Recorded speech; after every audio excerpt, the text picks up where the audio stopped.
Hello बच्चों, क्या हाल चाल समाचार। तो आज इस सीरीज का पहली वीडियो है जो कि आ रही है रे ऑप्टिक्स पे।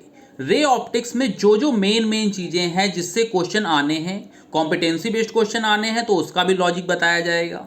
तो ये 40 मिनट की वीडियो है, इसमें आपको सारे कॉन्सेप्ट रे ऑप्टिक्स का पूरा ऑप्टिकल इंस्ट्रूमेंट तक का जितना भी इंपॉर्टेंट है वो 40 मिनट में आप 1.5x पे वीडियो करके देख सकते हो। पहली बार देख रहे हो तो 1x पे ही देखो, मेरा मानना ये है। लेकिन अगर आपको रिवीजन करना है, थोड़े अच्छे बच्चे हो, तो 1.5x पे आप देखो, समझ में आएगी। रे ऑप्टिक्स में मेन चीज़ें कराई जाएंगी, फालतू की चीज़ नहीं कराई जाएगी, पूरा थ्योरी नहीं समझाएंगे, ये सोच के देखना। डेरिवेशन की अलग से वीडियो आएगी।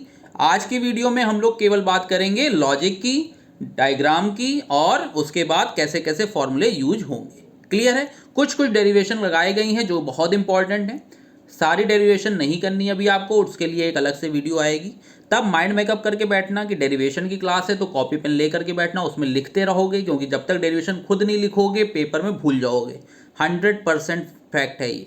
तुम लोग याद करते हो, अगले दिन जाते हो, अगर थोड़ा सा लेट हो गया तो भूल जाते हो, वहाँ समझ में नहीं आता, पेन नहीं चलता तुम लोगों का। तो इतना ध्यान रखना है तुम सबको। और ये वाली जो वीडियो है रे ऑप्टिक्स की, इसमें सारी वही चीज़ें हैं जो इंपॉर्टेंट हैं। इसके बाद एक वीडियो और आएगी जिसमें पीवाईक्यू कराए जाएंगे इसके। तो अभी आप लोग क्या करेंगे, अभी कॉपी पेन निकाल लीजिए और रे ऑप्टिक्स करना स्टार्ट करिए। ओके, अब देखो जो हमारा पहला टॉपिक है वो क्या है, वो है क्रिटिकल एंगल, है ना। क्रिटिकल एंगल समझो क्या होता है।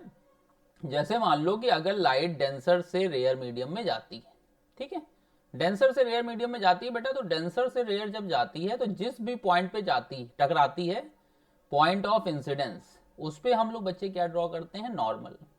और नॉर्मल से हमको पता है कि जो रिफ्रैक्टेड रे है वो रिफ्रैक्टेड रे क्या होगी, थोड़ा सा डेविएट हो जाती है, नॉर्मल से अवे चली जाती है। ठीक। अब अगर हम एंगल ऑफ इंसिडेंस को इंक्रीज करते हैं तो आर की वैल्यू भी क्या होगी, इंक्रीज होगी। और एक समय ऐसा आएगा कि ये जो रिफ्रैक्टेड रे है ये ग्रेज करती हुई चली जाएगी। तो उस समय आर की वैल्यू कितनी हो जाएगी, 90 हो जाएगी। कब होता है, जब एंगल ऑफ इंसिडेंस किसके इक्वल होता है, क्रिटिकल एंगल के इक्वल होता है। ये बात समझ में आई। तो यहां पे देखो डायग्राम में वो सारी चीजें बताई गई हैं आपको कि अगर यहाँ पे ये जो आई है एंगल ऑफ इंसिडेंस, ये अगर क्रिटिकल एंगल के इक्वल हो जाए तो उस समय रिफ्रैक्टेड एंगल कितना हो जाता है, एंगल ऑफ रिफ्रैक्शन कितना हो जाता है, 90 डिग्री हो जाता है।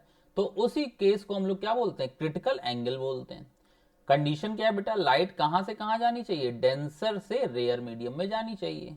और जो एंगल ऑफ इंसिडेंस होना चाहिए वो किसके इक्वल होना चाहिए, क्रिटिकल एंगल के होना चाहिए। या ऐसे कह दे, डेंसर से रेयर जाएगी और जब आर की वैल्यू कितनी हो जाए, 90 डिग्री हो जाए, तो उस समय जो एंगल ऑफ इंसिडेंस होता है उसी को हम लोग क्या नाम देते हैं, क्रिटिकल एंगल का नाम देते हैं। क्लियर है इतना। तो लिखा भी हुआ है, when light travels from optical denser to optical rare medium then the angle of incidence at which angle of refraction. ठीक है। तो लिखी भी हुई है चीजें, नोट्स मिल जाएंगे तुम लोगों को, व्हाट्सएप पे बता देना। फिर उसके बाद कमेंट सेक्शन में बता देना बेटा। फिर उसके बाद देखो क्या है, फिर आया रिलेशन बिटवीन क्रिटिकल एंगल और इसमें, ठीक है, म्यू और इसमें रिलेशन बताना है। तो हमें पता है कि साइन सी, स्नेल्स लॉ ही एक लॉ है हमारे पास, और तो कोई लॉ था नहीं। तो स्नेल्स लॉ में बताया जाता है कि ए म्यू जी, ठीक है, या डी म्यू आर, क्योंकि डेंसर से हम कहाँ गए, रेयर में गए ना, तो sine I upon sine R हो जाएगा। तो हमारे पास जो फॉर्मूला आया वो क्या आया, साइन थीटा मतलब sine C equal to 1 upon R mu D, या इसको और सिंपल करें तो ये हो जाएगा mu R upon mu D. मतलब ऊपर लेस वैल्यू रखनी है, ऊपर जो है वो लेस वैल्यू होगी और नीचे क्या होगी, हाई वैल्यू होगी। किसकी होगी, रिफ्रैक्टिव इंडेक्स की। क्लियर है। एक एक चीज समझ में आ रही बच्चे। क्रिटिकल एंगल से 1 नंबर का क्वेश्चन या 2 नंबर का क्वेश्चन आना ही आना है, बोर्ड में लिखित है। ये जो अब इस समय वीडियो चल रही है, इससे तुम मान के चलो कि 90% ऑप्टिक्स से अगर जो भी आएगा तो 90 to 99% इसी से आएगा।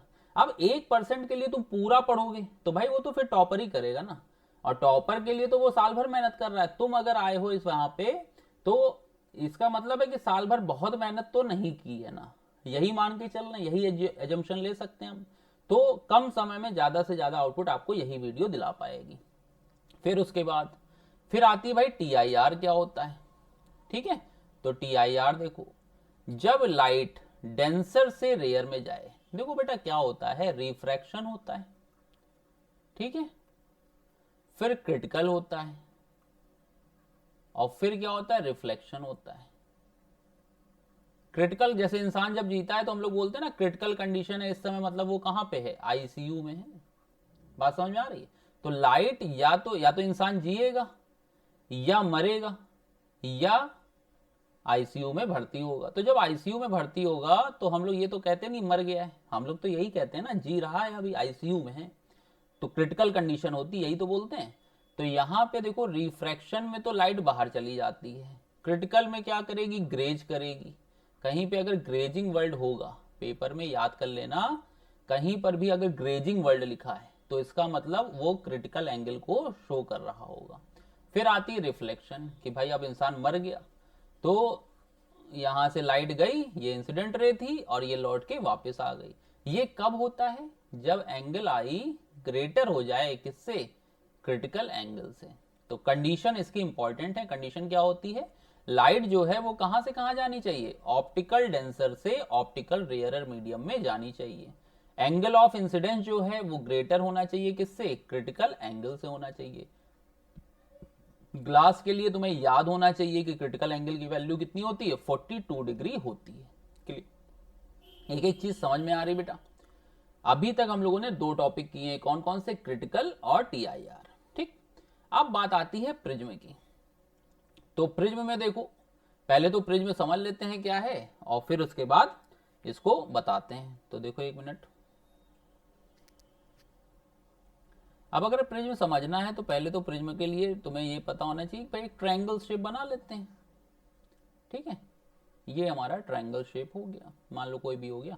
यहां से रे आ रही है, जब भी रे आती है तो हम यहाँ पे क्या बनाते हैं, नॉर्मल बनाते हैं।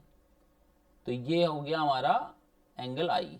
फिर यहाँ से लाइट क्या होती है, डेविएट होती है, और यहाँ पे नॉर्मल बनाया तो ये हमारी लाइट इधर चली गई। तो ये कहलाता है एंगल ऑफ इमरजेंस। अंदर वाले एंगल कहलाते हैं R और R डैश, और ये होता है कैपिटल ए। तो यहाँ पे जो रिलेशन होता है बच्चे, वो होता है R plus R dash equal to A, और डेल्टा का फॉर्मूला होता है I plus E minus A. ये 2 फॉर्मूले हमारे पास होते हैं। ठीक है, इसमें क्वेश्चन आता है मिनिमम डेविएशन का, और मिनिमम डेविएशन का जो क्वेश्चन आता है, तो मिनिमम डेविएशन क्या होता है, मिनिमम डेविएशन का जब ग्राफ साइंटिस्ट लोगों ने बनाया तो कुछ इस टाइप का बनता है। तो यहाँ पे डेल्टा की वैल्यू मिनिमम होती है, मतलब मिनिमम डेविएशन होता है जब आई की वैल्यू किसके इक्वल हो, ई के इक्वल हो। ठीक है, इतनी बात पता चल गई। अब आते हैं हम लोग नोट्स पे। तो मिनिमम डेविएशन क्या है, अब अगर यहाँ पे फॉर्मूला बताया जाए तो डेल्टा का फॉर्मूला होता है आई प्लस ई माइनस ए। तो बेटा जब हम आई को बढ़ाते हैं, ठीक है, तो ई जो होता है वो घटने लगता है। तो होता क्या है कि पहले जब हमने आई को बढ़ाया तो ये डिक्रीज करता है मिनिमम ये डेविएशन, और फिर एक स्पेसिफिक एंगल पे आकर के ये फिर से क्या होने लगता है, इंक्रीज करने लगता है। तो इसका मतलब हुआ कि जब ये जिस पॉइंट से ये बदला है इसने अपना नेचर, उस पॉइंट पे हमने क्या नापा, एंगल ऑफ इंसिडेंस और एंगल ऑफ इमरजेंस को नापा। तो साइंटिस्ट लोगों ने देखा कि एंगल आई किसके इक्वल हुआ है, एंगल ई के इक्वल हो गया है। ठीक है, अब इसके बाद इन्होंने ये चीज बताई। तो यहां पे देखो मिनिमम डेविएशन का ग्राफ समझ में आ गया। ये एक लाइट आ रही थी, और ये लाइट यहां से बेंड हुई, और बेंड होने के बाद ये यहां से इमरजेंट हो गई। एंगल आई की वैल्यू ये हो गई, डेल्टा मिनिमम इतना हो गया, आर की वैल्यू ये हो गई। क्लियर है इतना? तो इन्होंने बताया कि उस समय एंगल आई किसके इक्वल होता है, एंगल ई के, और R1 equal to R2 equal to क्या हो जाता है, आर हो जाता है, मान लिया हमने। क्लियर है इतना? चलो, अब इसके बाद फॉर्मूला बनाएंगे। तो देखो डायग्राम फिर से बनाया है, डायग्राम बढ़िया सा दिख रहा है तुम लोगों को, कहीं कोई दिक्कत तो नहीं हो रही है। ये एक आ रही है, कौन सी, इंसिडेंट रे आ रही है। इस पॉइंट पे जहां पे टकराएगी वहां पे क्या बनाएंगे, नॉर्मल बनाएंगे। क्लियर है इतना? नॉर्मल जब बनाया तो ये एंगल हो गया R1, ये हो गया R2, ये I माइनस R1, ये E माइनस R2। तो अब देखो यहाँ पे हमारे पास ये वैल्यू आ चुकी थी, R1 plus R2 equal to A आ गई थी। एक मिनट रुको,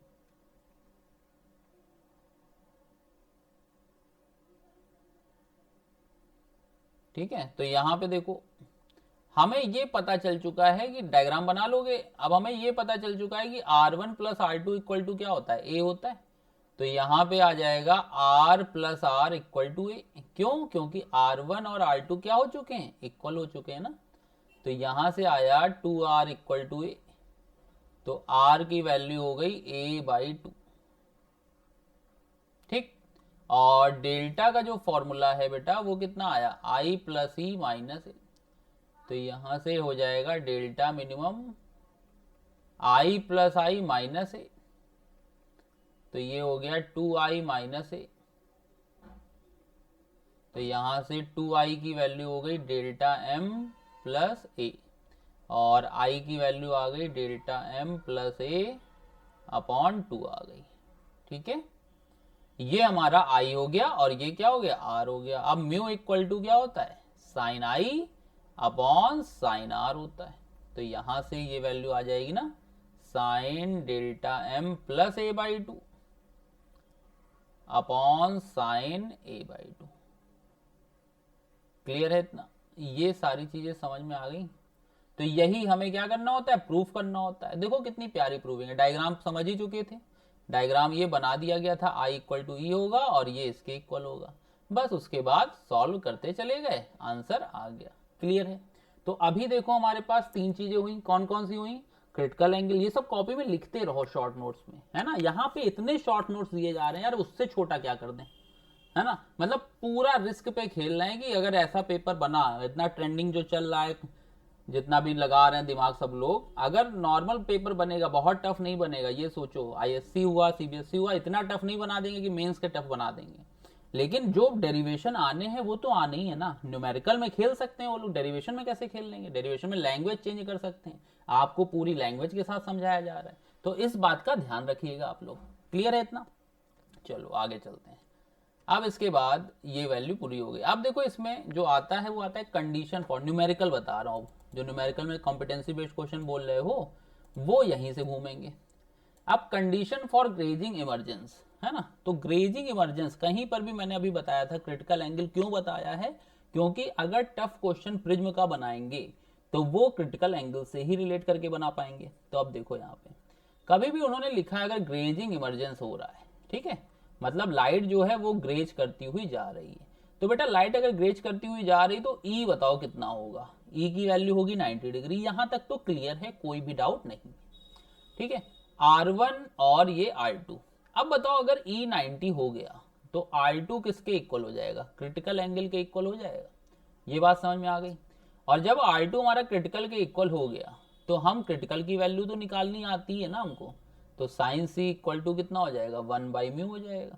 यहां से तुम C निकाल लोगे, C कैलकुलेट कर लोगे, क्वेश्चन मार्क। ठीक है, अब जब C कैलकुलेट हो गया तो बताओ R1 प्लस R2 ये किसके इक्वल था, कैपिटल ए के था ना। और R1 की वैल्यू अब कितनी हो जाएगी, A माइनस R2 हो जाएगी। और अभी अभी R2 जो था वो तो C के इक्वल था, तो यहां से तुम R1 की वैल्यू कैलकुलेट कर लोगे। अब अगर R1 आ गया, तुमसे I पूछा गया है, तो sine I mu equal to sine I by sine I by sine R करके तुम R नहीं कैलकुलेट कर पाओगे। इतना तो कर ही सकते हो ना यार भाई। तुम्हें दिमाग में आना है ग्रेज, है ना, वहां पे क्रिटिकल नहीं लिखा होगा, सीधे लिखा होगा जो इमरजेंट रे है वो ग्रेज करती हुई जाएगी। तो दिमाग में बैठा लो कि ग्रेजिंग वर्ड आ रहा है, तो उसी समय तुम लोग छोटा सा एक डायग्राम रफ में बनाओगे। और किस सरफेस पे ग्रेज हो रहा है, सेकंड पे, तो सेकंड से ऐसे गुजार दोगे, और जब ऐसे गुजरेगी तो तुम्हें खुद पता चल जाएगा ई की वैल्यू कितनी है, 90 डिग्री। तो जो कीवर्ड होते हैं जहां से क्वेश्चन घुमाया जाता है उसको तुम पकड़ के चलो, तो हमेशा कभी भी धोखा नहीं खाओगे। क्लियर है इतना? तो यहां से आई की वैल्यू आ जाएगी। ये तो हमने पूरा बताया है फॉर्मूला वगैरह निकाल करके, लेकिन इतना लंबा फॉर्मूला याद थोड़ी ना रहेगा। तुम क्या सोचते हो कि फॉर्मूला लिख दीजिए तो कर लेंगे, बेटा जब तक दिमाग नहीं चलाओगे फिजिक्स में तो बहुत टफ है फिजिक्स। थोड़ा सा दिमाग कीवर्ड तो चलाओगे, तो उतना ध्यान रखो बस। ठीक है, अब उसके बाद आता है डिस्पर्जन। तो डिस्पर्जन की डेफिनेशन भी इंपॉर्टेंट है, डायग्राम भी इंपॉर्टेंट है। देखो डिस्पर्जन क्या होता है, जैसे होता क्या है, तो पॉलीक्रोमेटिक लाइट मतलब एक से ज्यादा कलर, जैसे व्हाइट लाइट मान लो, किसी भी व्हाइट लाइट को अगर हम प्रिज्म से गुजारते हैं, ठीक है, तो हर कलर की वेवलेंथ क्या होती है, अलग अलग होती है। हर कलर की वेवलेंथ जब अलग अलग होगी तो वो क्या करेगा, डिवाइड होगी, स्प्लिट कर जाएगा। और जब स्प्लिट करता है तो इसी फिनोमिना को हम लोग क्या बोलते हैं, डिस्पर्सन बोलते हैं। तो देखो, when a polychromatic light is pass through a medium, glass principle, it becomes split into its constituent colors or wavelength. This phenomena is called dispersion of light and the medium in which it takes place is called dispersive medium. जिस medium में होता है वो कहलाता है dispersive medium, और इस पूरे फिनोमिना को हम लोग क्या बोलते हैं, डिस्पर्जन बोलते हैं। बात समझ में आ रही है? जैसे मान लो ये व्हाइट लाइट थी, या तीन मान लिया, λ1 प्लस λ2 प्लस λ3, तीन वेवलेंथ की रे आ रही थी। तो यहाँ पे क्या हुई, सब की सब डिवाइड हो गई। अब हमें पता है कि म्यू इनवर्सली प्रोपोर्शनल टू क्या होता है, लैम्डा होता है। लैम्डा बेटा यहाँ पे वेवलेंथ है ना। अगर इतना भी नहीं पता है तो पता कर लो कि लैम्डा इस समय जनवरी में लैम्डा जो होती है वो वेवलेंथ होती है। क्लियर है ना? अब यहाँ पे ये मत सोचना अगर सर लैम्डा क्यों नहीं लिख रहे हैं आप नोट्स में, यार इतना तो अब थोड़ा तो हमें फ्रीडम दे दो। तो यहाँ पे देखो क्या है कि mu inversely proportional to lambda है। तो तुम्हें पता है लैम्डा जो रेड कलर का होता है वो सबसे ज्यादा होता है, ठीक। तो बताओ म्यू जो होगा वो रेड कलर का वो सबसे कम होगा। बात समझ में आ रही है? और म्यू अगर कम है तो डेल्टा भी जो रेड में होगा वो कम होगा किससे, वॉयलेट में। तो सबसे ज्यादा डेविएट कौन सी रे करती है, वॉयलेट करती है, और सबसे कम कौन सी करती है, रेड करती है। तो प्रिज्म से जब गुजरती हैं तो सबसे ऊपर हमें कौन सी मिलेगी, सबसे ऊपर मिलेगी रेड, और सबसे नीचे कौन सी मिलेगी, वॉयलेट मिलेगी। बात समझ में आ रही है? अब तुम यहां पे देखो, जैसे ये ABC है, ठीक है ना। तो देखो पहली सरफेस है जहां पे बच्चे मेरे पहली सरफेस है, वहीं पे लाइट क्या हो गई, स्प्लिट हो गई है ना। तो दो फिनोमिना होते हैं, कौन कौन से होते हैं, एक तो होता है डिस्पर्जन और एक होता है डेविएशन, ठीक है। दोनों फिनोमिना काम करते हैं। अब तुम ये बताओ कि पहली सरफेस पे डिस्पर्जन काम कर रहा है कि डेविएशन काम कर रहा है, ठीक है। तो पहली सरफेस पे दोनों काम कर रहे हैं, डिस्पर्जन भी काम कर रहा है प्लस डेविएशन भी काम कर रहा है, क्योंकि लाइट बटी भी है और लाइट हिली भी है। बात समझ में आ रही? बटना कहलाता है डिस्पर्जन, और अपने पास से हिलना कहलाता है, वो कहलाता है डेविएशन, ठीक है। तो डिस्पर्जन और ये डेविएशन हो गया, और सेकंड पार्ट जो होता है उसमें केवल क्या है, डेविएशन हो रहा है। तो इस पे भी क्वेश्चन कहीं ना कहीं घुमा फिरा करके दे देंगे। कॉम्पिटेंसी बेस्ड जो क्वेश्चन बनने हैं वो कॉन्सेप्ट से ही तो खेलेंगे वो लोग। ये थोड़ी ना है कि यार नया एकदम सिलेबस लेकर के आ जाएंगे जो इतना डर रहे हो सबके सब। कुछ नहीं होने वाला, बस अपने कॉन्सेप्ट पे कमांड रखो, क्वेश्चन आएंगे बनेंगे, है ना। ठीक है। तो कॉज ऑफ डिस्पर्जन क्या है, कॉज ऑफ डिस्पर्जन भी आता है। तो देखो रिफ्रैक्टिव इंडेक्स हर मीडियम का अलग अलग होता है, इसलिए वेवलेंथ अलग अलग होती है, इसीलिए लाइट जो होती है वो अलग अलग डेविएट करती है। फिर आता है न्यूमेरिकल करने के लिए एंगुलर डिस्पर्जन क्या होता है। तो एंगुलर डिस्पर्जन का फॉर्मूला होता है delta V minus delta are होता है। तो थीटा की वैल्यू जो आती है वो आती है delta V minus delta R. Clear है इतना? डेल्टा वी क्या होगा, deviation of violet colour of light, और डेल्टा आर क्या होगा, deviation of red colour of light. Clear है इतना? फिर उसके बाद अगर यहाँ पे वैल्यू पुट करेंगे, ये सब किसके लिए हम लोग कर रहे हैं, थिन प्रिज्म के लिए कर रहे हैं, पतले पतले प्रिज्म के लिए होता है ये। तो यहां से जो थीटा का फॉर्मूला आएगा वो आएगा mu V minus mu R into A. अब देखो ए पे भी डिपेंडेंट है और म्यू ए पे भी, मतलब मटेरियल पे भी डिपेंड करता है और शेप मतलब एंगल ऑफ प्रिज्म पे भी डिपेंड करता है, ठीक है ना। तो जो थीटा होता है वो दोनों पे डिपेंडेंसी है उसकी, किस पे, एंगल ऑफ प्रिज्म पे भी है और मटेरियल पे भी है। क्लियर है इतना? फिर आता है डिस्पर्सिव पावर। तो डिस्पर्सिव पावर जो होता है उसको हम लोग किससे दिखाते हैं, ओमेगा से दिखाते हैं। ओमेगा का फॉर्मूला होता है theta upon delta Y. Y क्यों लिया है, येलो को लिया है, क्योंकि येलो को हम लोग एवरेज कलर मानते हैं, ठीक है। जितना भी विबज्योर होता है उसमें येलो को हम लोग मानते हैं मीन कलर, इस वजह से हमने यहाँ पे डेल्टा वाई ले लिया है। क्लियर है इतना? तो ओमेगा का जो फॉर्मूला आया वो आया delta V minus delta R upon delta Y. अब जब देखो ओमेगा का फॉर्मूला निकालेंगे तो ये किस पे डिपेंड कर रहा है, ओनली मटेरियल पे डिपेंड कर रहा है, ठीक है ना। तो स्क्रीनशॉट ले लो आप लोग।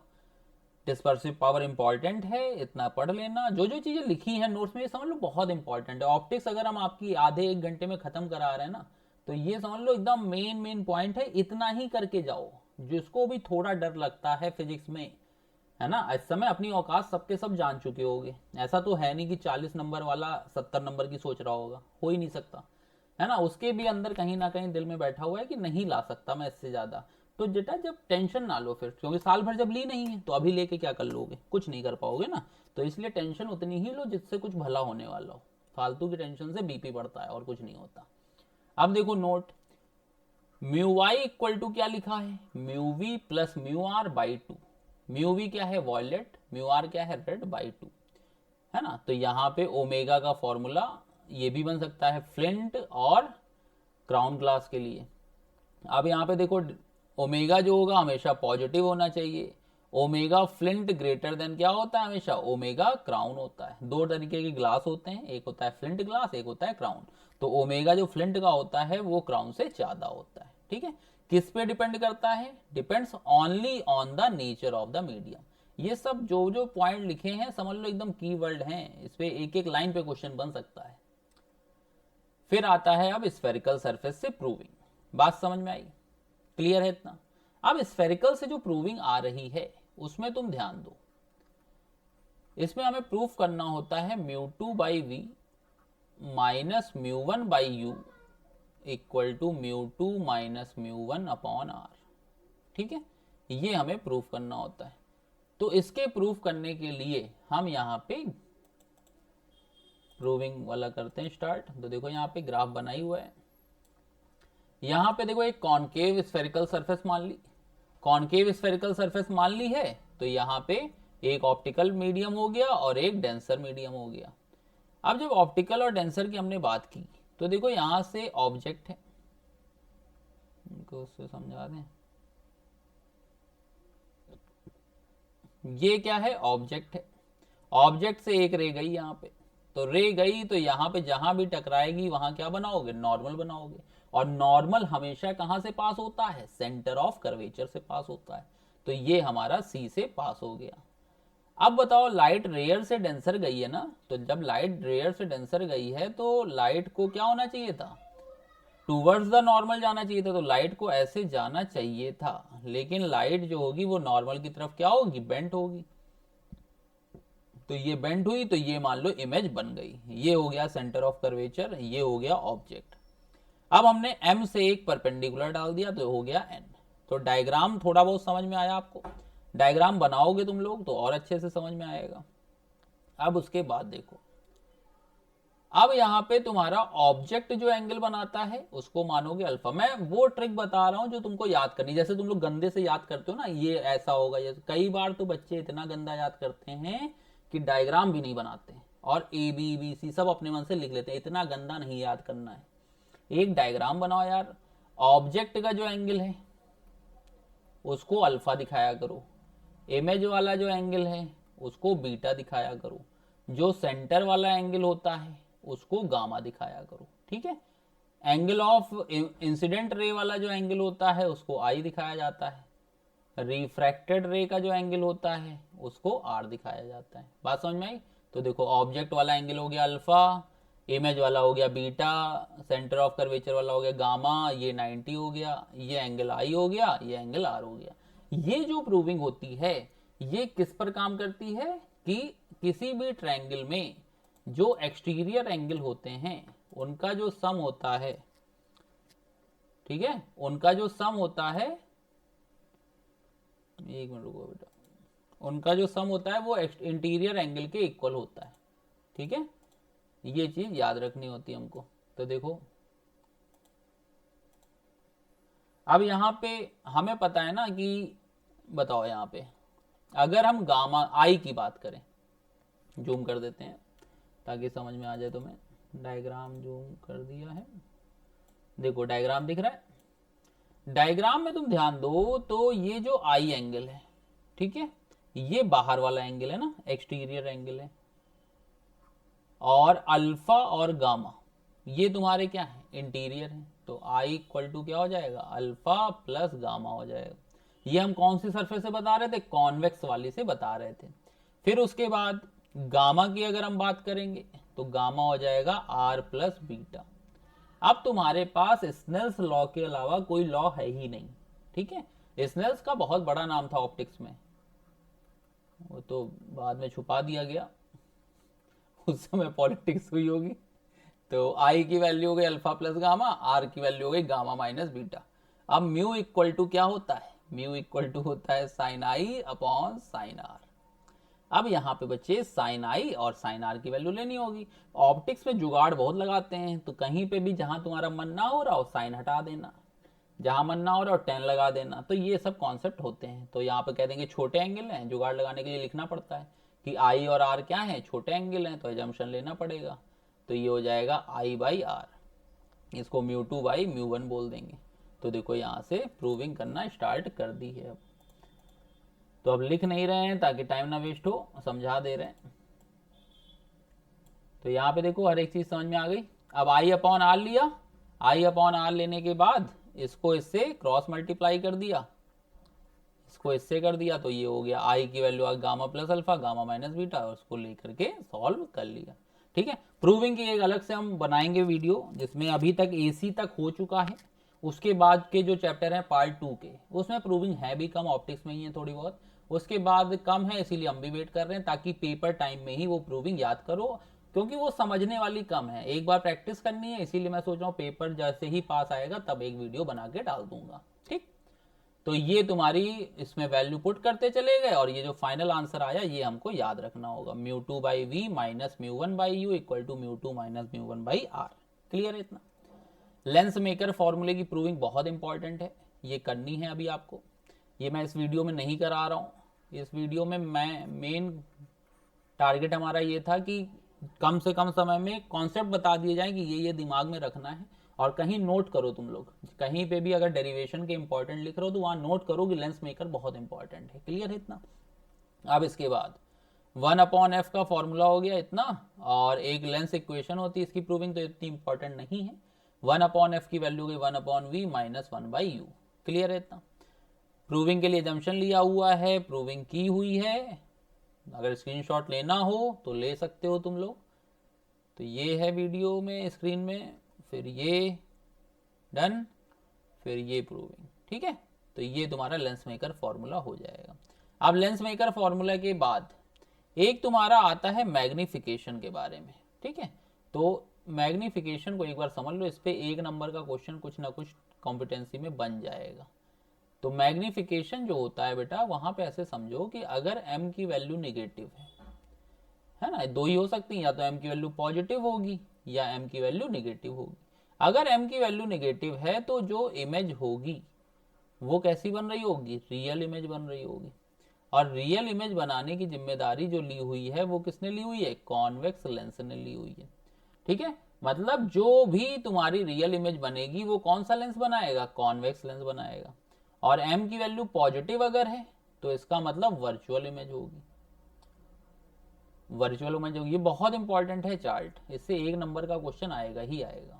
वर्चुअल इमेज होगी, वर्चुअल इमेज बेटा कौन बनाएगा, वर्चुअल हमारा बनाएगा कॉनकेव भी बना सकता है और कॉन्वेक्स भी बना सकता है।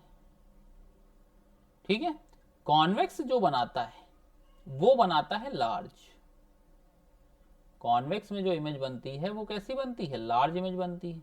और कॉनकेव में जो बनती है वो कैसी बनती है, स्मॉल इमेज बनती है। तो इस बात का हमको ध्यान रखना पड़ेगा। क्लियर है इतना? तो ये हमारा हो गया मैग्निफिकेशन। समझ में आ रहा है? हर एक चीज समझ में आ रही ना बच्चे? तो यही चीज हमें याद रखनी है। फिर उसके बाद आता है ऑप्टिकल इंस्ट्रूमेंट, और ऑप्टिकल इंस्ट्रूमेंट में भी तुम जान लो कि अगर हम बात करें ऑप्टिकल इंस्ट्रूमेंट की, तो यहाँ पे मेन जो है वो तुम्हारे हैं डायग्राम, डायग्राम हो गए और प्रूविंग हो गई। तो ऑप्टिकल में एक तो पहले तुम्हारा आता है क्या, ऐसे समझो इसको, एक होता है माइक्रोस्कोप जो तुम्हारे सिलेबस में है, एक हो गया माइक्रोस्कोप, और एक होता है हमारा टेलीस्कोप। ठीक है, माइक्रोस्कोप जो करें वो भी 2 टाइप के होते हैं, एक होता है सिंपल माइक्रोस्कोप और एक होता है कंपाउंड माइक्रोस्कोप। टेलीस्कोप की बात करें तो एक होता है रिफ्रैक्टिंग टाइप जो कि ज्यादा इंपॉर्टेंट है, और एक होता है हमारा रिफ्लेक्टिंग टाइप। ठीक है, एक हो गया रिफ्रैक्टिंग और एक क्या हो गया, रिफ्लेक्टिंग हो गया। तो हमें ज्यादा फोकस किस पे करना है, कंपाउंड पे और रिफ्रैक्टिंग टेलीस्कोप पे, इन्हीं दोनों पे ज्यादा फोकस करना है। क्लियर है। अब इसी को एक बार और समझाते हैं कि भाई नियर पॉइंट क्या होता है, फार पॉइंट होता है। तो इतना तुम पहले तो नोट कर लो कि इतना ही है, इसमें हमें फोकस किस पे करना है, कंपाउंड पे और रिफ्रैक्टिंग पे। डायग्राम मैं बता दूंगा, डायग्राम बने हुए हैं, फॉर्मूले कैसे याद करने हैं वो समझाता हूं तुमको। ठीक है। तो देखो यहाँ पे कोई भी एक नॉर्मल आई होती है, जैसे ये नॉर्मल आई है। अब बेटा हम लोग के डायग्राम ऐसे ही बनते हैं, तो इसको हम लोग लिख देते हैं आई है, लगती तो है नहीं कहीं से। तो एक नियर पॉइंट होता है, एक होता है फार पॉइंट। फार पॉइंट जो होता है वो इनफाइनाइट पे होता है, और नियर पॉइंट जो होती है वो कहाँ पे होती है, 25 सेंटीमीटर पे होती है। डी की वैल्यू कितनी हो गई, 25 सेंटीमीटर। ये नियर हो गया, ये फार हो गया। अब इमेज जो होती है ना, तो पहले सिंपल माइक्रोस्कोप समझ लेते हैं। सिंपल माइक्रोस्कोप में जो मैग्नीफाइंग पावर है, ठीक है, मैग्नीफाइंग पावर पे ही क्वेश्चन बनने हैं। तो मैग्नीफाइंग पावर को हम लोग कैपिटल एम से दिखाते हैं। अब यहां पे देखो दो केस बनते हैं, कौन कौन से बनते हैं कि इमेज जो है वो बने फार पॉइंट पे, या सेकंड केस होता है कि इमेज जो बने वो कहां बने, नियर पॉइंट पे। ठीक है। तो यही दोनों हमारे क्वेश्चन बनते हैं।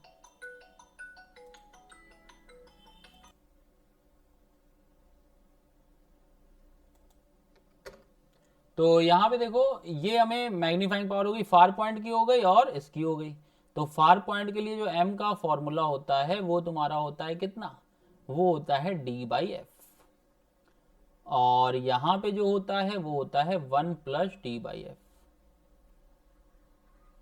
क्लियर है इतना। तो ये हो गया d/f और ये कितना हो गया, 1 + d/f हो गया। इमेज एक हो गई फार पॉइंट पे और ये हो गई नियर पॉइंट पे। क्लियर है इतना, समझ में आ गया। अब इसके बाद तुम देखो, इसके बाद यहाँ पे d की वैल्यू जो है वो कितनी लेनी है, वो लेनी होती है 25 सेंटीमीटर। ठीक है। डायग्राम इसका अगर हम बनाते तो डायग्राम ऐसे बनता है इसका, ये यहाँ पे लेंस मान लिया। अरे एक मिनट रुकना बेटा, ये हमने यहाँ पे इसको लेंस दिखा दिया, मान लो ये है। ठीक है ना। हमेशा इसके ऑप्टिकल सेंटर और फोकस के बीच में रखना। तो जब रखोगे तो मान लिया यहाँ पे ऑब्जेक्ट रखा तुमने, ये एक रे गई, जो पैरेलल जाती है वो कहाँ से होके जाती है, फोकस से, और जो ऑप्टिकल सेंटर से जाएगी वो सीधे चली जाएगी। तो इसको जब हम पीछे मिलाएंगे तो ये यहाँ पे इमेज बन जाएगी। तो जो ये इमेज बनी ये हमारा आंसर इतना आया। ठीक है ना। तो यहाँ पे इतनी चीज होती है। ये हो गया सिंपल। अब उसके बाद आता है कंपाउंड माइक्रोस्कोप। तो कंपाउंड में देखो ध्यान से, ये हो गया किसका, कंपाउंड का डायग्राम है। कंपाउंड में बच्चे क्या होता है, एक होता है ऑब्जेक्टिव। बात समझ में आ रही है। सिंपल क्या था, सिंपल था, एक ही लेंस था, उसमें छोटे ऑब्जेक्ट के लिए होता था। माइक्रोस्कोप का मतलब ही क्या, माइक्रो मतलब छोटा, स्कोप मतलब उसकी विजन कितना है, देखने की कितना हम देख सकते हैं। अब कंपाउंड हुआ जो बहुत छोटे कीड़े मकोड़े टाइप होते हैं, जो बायो वाले बच्चे होते हैं वो देखते रहते हैं। मैथ्स वाले क्या देखते हैं, छोटे मोटी चीजें। तो वो क्या करते हैं, उनके में लगे रहते हैं माइक्रोस्कोप। जब कभी बायो के सामने से, बायो वाली लैब के सामने से गुजरते ही होगे तो उन लोग वही एक क्या करेंगे, वहीं गुजरेंगे। तो जब गुजरते हैं तो वो देखते हैं हम लोग, कभी उस पर भी देख लिया करो, एपरेटर जो रखा हुआ है ना, कौन देख रहा है, तुम लोग इसी पे ध्यान दिए रहते हो। तो एपरेटस पे भी ध्यान दिया करो कि क्या देख रहे हैं वो लोग। तो होता क्या है कि जो बहुत छोटे छोटे ऑब्जेक्ट होते हैं उनको देखने के लिए यूज होता है। तो एक हमारे पास होता है ऑब्जेक्टिव, और एक क्या होता है, आई पीस होता है। तो ऑब्जेक्टिव की अगर हम बात करेंगे तो एक यहाँ पे देखो, अब की बार तुम ऑब्जेक्टिव में कहाँ पे रखनी है रे, उसका ध्यान रखोगे। तो देखो ऑब्जेक्टिव में हम लोग कहाँ पे रखते हैं, है क्या कि ये ऑब्जेक्टिव छोटा सा है और ये है आई पीस, है ना। रफली डायग्राम बना दिया एक हमने। यहां पे ऐसी जगह रखा जाएगा कि इसको मिले भी तो इमेज। तो हम रखते हैं F और 2F के बीच में। तो ऑब्जेक्टिव में, ऑब्जेक्टिव वाले में ऑब्जेक्ट को कहां रखा जाता है, ऑब्जेक्ट को रखा जाता है F0 एंड 2F0 के बीच में। ठीक। इमेज जो बनती है, इमेज बनती है राइट साइड, तो रियल तो बनेगी ही बनेगी, और लार्ज बनती है, और इसके यहाँ पे मिल जाती है। तो यहाँ पे रखा, तो यहाँ पे बियॉन्ड 2F2 बनती है। अब जब 2f2 बनी तो यहाँ पे मान लो ऐसी इमेज बनी, इसने थोड़ा तो बड़ा करके दिया ना, अब इसकी जिम्मेदारी है ये इसको और बड़ा करे, लेकिन आंखें यहाँ पे लगी हुई हैं तो पीछे तो नहीं बननी चाहिए आंखों के, तो बनेगी किधर, इधर पीछे मिलाने पे यहाँ पे कहीं बन जाएगी। तो डायग्राम अभी दिखा देते हैं, ये चीज बनी, ठीक है ना। तो इसको समझो, तो ये हो गया ऑब्जेक्टिव और ये हो गया आईपीस। देखो ऑब्जेक्टिव से तुम्हारा फोकस के बाद रखी गई है, f0 और 2f0 के बीच में रखी गई है। यहां से देख रह गई, पैरेलल रह गई, वो फोकस से होके जाएगी, एक तुम्हारी ऑप्टिकल सेंटर से होके जाएगी, वो यहाँ पे मिल गई। अब यहां से क्या होंगी, यहां से और रे जाएंगी, तो एक रे यहां से गई, ये यहाँ पे टकरा करके इधर चली गई, फोकस से पास होगी ना, और एक ऑप्टिकल सेंटर से चली गई। तो जब इनको पीछे मिलाएंगे तो पीछे अगर इमेज इन्फिनिटी पे बन रही है, ठीक है, तो इन्फिनिटी पे पैरेलल चली जाएंगी, अगर इन्फिनिटी पे नहीं बनेगी तो वो पीछे आकर के मिलेंगी। इस बात का ध्यान रखना ही पड़ेगा तुम्हें, ठीक है। अब बात आती है फॉर्मूले की, तो फॉर्मूले की अगर हम बात करें तो यहाँ पे भी बेटा मैग्नीफाइंग पावर के दो फॉर्मूले बनते हैं, दोनों याद करने हैं। तो m का जो फॉर्मूला होता है, यहाँ पे दो लेंस थे ना, तो ये हो जाएगा m0 इंटू एम, तो ये हो गया m equal to m0 into M. अब यहाँ पे जब वैल्यू पुट करेंगे तो मान लो फार पॉइंट पे बन रहा है, ठीक है, इमेज जो है वो कहाँ पे बन रही है, फार पॉइंट पे, तो m की वैल्यू आ जाएगी -v0 by u0 into D by F, ठीक है। और इसकी जब बात करेंगे तो नियर पॉइंट की बात करेंगे, तो देखो ब्रैकेट के अंदर जो है वो वही चीजें लिखी हुई हैं। नियर पॉइंट क्या होता था, 1 प्लस डी बाई एफ होता था, अब यहाँ पे एफ ही हो जाएगा। लेंथ ऑफ माइक्रोस्कोप होती है, तो यहाँ पे हो जाएगी v0 प्लस मॉड यूई, और यहाँ पे लेंथ कितनी हो जाएगी, v0 प्लस एफ ही हो जाएगी, ओह सॉरी, यहाँ पे अगर इन्फिनिटी पे बन रही है तो v0 प्लस एफ ई होगी, और यहाँ पे कितनी हो जाएगी, यू ई हो जाएगी, ठीक है। इस बात का ध्यान रखना तुम लोग, तो कंपाउंड माइक्रोस्कोप में इतना याद करना है। ये चीज समझ में आ गई, तो कंपाउंड माइक्रोस्कोप क्लियर हुआ, इसकी हमें प्रैक्टिस करनी ही पड़ेगी। इस वाले में देखो इमेज कहां पे बनी थी, इमेज बनी थी डी पर, दोनों केस बनाए इसमें कंपाउंड माइक्रोस्कोप में, तो दोनों केस समझ में आ गए। जब हम लोग टेलीस्कोप का बनाते हैं तो टेलीस्कोप में आईपीस को छोटा रखा जाता है और ऑब्जेक्टिव को बड़ा रखा जाता है, क्लियर है इतना, तो वहां से उसके फॉर्मूले तैयार कर लेना तुम लोग। तो ऑप्टिक्स में इतना जो थ्योरी कराया है वो पूरा समझ में आया सबको, कहीं कोई दिक्कत तो नहीं है, एक एक चीज समझ में आ गई, कंपाउंड के डायग्राम समझ में आ गए। लेंस मेकर की प्रूविंग करानी है, वो अभी जो एक डेरिवेशन वाली आएगी उसमें वीडियो आएगी, उसमें तुम्हें सारे, उसमें क्या होता है माइंड मेकअप होता है, डेरिवेशन ही करना है। अभी क्या था, अभी दिमाग लगाना था, फॉर्मूले भी तैयार करने हैं, डायग्राम भी देखने हैं, तो इस वजह से हर वीडियो का एक अलग मोटिव होता है ना, उसी वीडियो में सब कुछ डाल सकते हैं, लेकिन तुम अगर इस समय देख रहे हो तो तुम भी तो एक माइंड मेकअप से बैठो कि इस समय ये करना है, इस समय ये करना है, टाइम टेबल बना के, स्ट्रेटजी इतनी दिख रहे होगे यूट्यूब पे, हर टीचर स्ट्रेटजी बनाने में लगा हुआ है, पढ़ाने में कोई नहीं लगा हुआ, सब स्ट्रेटजी बनाने में लगे हुए हैं। तो इसलिए स्ट्रेटजी तुम लोग वहां से देखो, वीडियो यहाँ से देख लो, कम समय में भला हो सबका। तब तक के लिए goodbye, take care of you. अगर समझ में आ रही है आपको हमारी वीडियो तो अपने अपने दोस्तों को लाइक या शेयर कर सकते हैं, वीडियो को लाइक कर दीजिए, शेयर करना हो कर दीजिए, नहीं सब्सक्राइब तो कर ही दीजिए यार, ठीक है। चलो तब तक के लिए बेटा goodbye, take care of you, bye bye.